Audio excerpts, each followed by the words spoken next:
When Vietnamese talk with each other, they usually address or call each other as if they were relatives, even though they are not. Say if you want to borrow a phone from someone, in English you would say, "Could you let me borrow your phone?" In Vietnamese it's different. You usually don't call the other person you. Let's assume you are this person and you are 18 years old and you want to borrow a phone from this person and he is 30 years old. You would like to call him anh.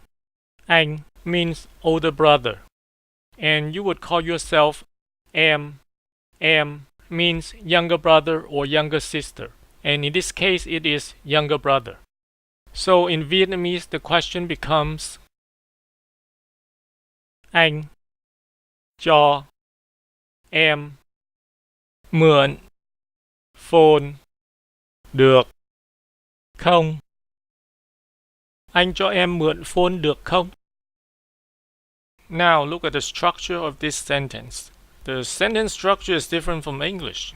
It's like saying, "Hey, my older brother, could you let me, your younger brother, borrow the phone? Feasible or not?" The literal meaning is, older brother, let younger sibling borrow phone, feasible or not? Okay, it's you again. And this time you want to borrow a phone from this person and he's 45 years old. You would like to call him bác. Bác means uncle or aunt, or more precisely, your father's older brother or older sister. Or you can call any senior citizen bác, and you would call yourself cháu. Cháu means nephew or niece, and it is also used to call people of younger generations.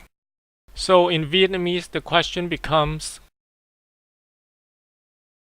bác cho cháu mượn phone được không? Bác cho cháu mượn phone được không? You can also call any senior citizen bác, like this man or this woman. Now, when you see a woman who is not that old, you may not want to call her bác because bác sounds old. You may want to call her cô. Cô means aunt, or more precisely, your father's younger sister or older sister. You also like to call yourself cháu. She is your aunt, therefore you are her nephew.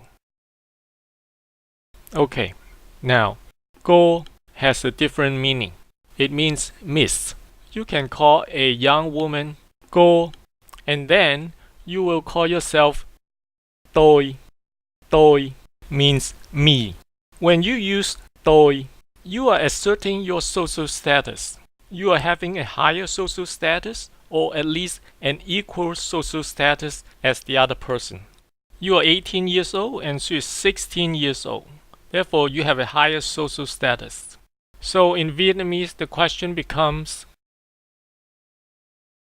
cô cho tôi mượn phone được không? Cô cho tôi mượn phone được không?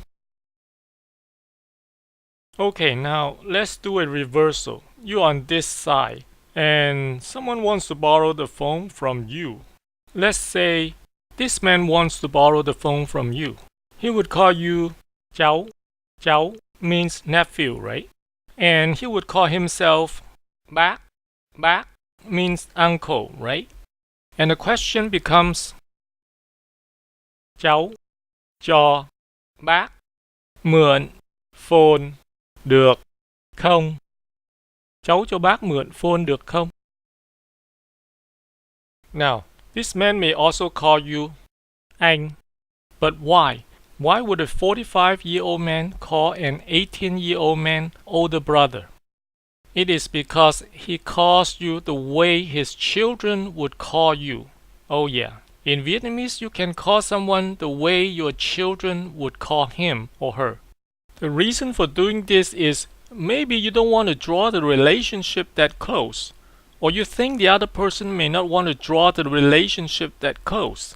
It's like, oh, you're just my children's friend, you're not my nephew. When he calls you anh, he would call himself tôi. Remember when someone calls himself tôi, he's asserting his status. He has a higher social status, or at least an equal social status. If you want to carry out a conversation with a Vietnamese person, you got to know how to address him or her, right? Otherwise, how can you carry out a conversation, right? Thank you for watching, and I'll see you next time.